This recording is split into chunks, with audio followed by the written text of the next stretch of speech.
Good morning বন্ধুরা, কেমন আছো তোমরা সবাই?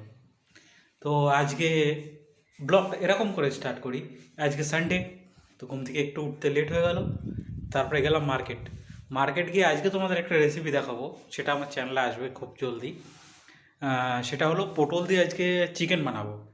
সেই রেসিপিটা আজকে তোমাদের সাথে শেয়ার করব। তোমরা দেখো, একটু বলো কেমন হয়েছে দেখো। সেই জন্য চিকেন আজকে বয়েলে বসিয়ে দিয়েছি।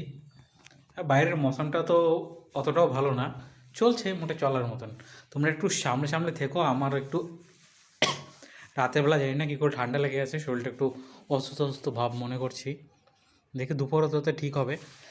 আর গরম জল সকালে উঠে তো খেলাম একবার, চা খেয়েছি সকালবেলা উঠে। গরম জল, আর তোমরাও একটু মানে নিজেদের একটু ভালো করে রাখার চেষ্টা করো। আর কোনো প্রবলেম হলে ডক্টরের কাছে যাও, এটাই আমার সাজেশন থাকবে। আমিও যাব বিকেলবেলা, দেখি আজকে ওষুধ টষুধ নিয়ে আসবো একটু। বাইরের মৌসমটা তোমরা দেখতে পাচ্ছ। আর মেসেজ এসেছে কি এয়ার কোয়ালিটি ইন্ডেক্স একটু খারাপ আছে আজকে। তো সেই জন্যে ঘরেই থাকো বেশিরভাগ টাইম, বাবা মার সাথে থাকো, ওনার সাথে কথাবার্তা বলো, ওনাদেরও খেয়াল রাখো। তো আজকের মতন এই অবধি রাখছি, চল টাটা, বাবাই।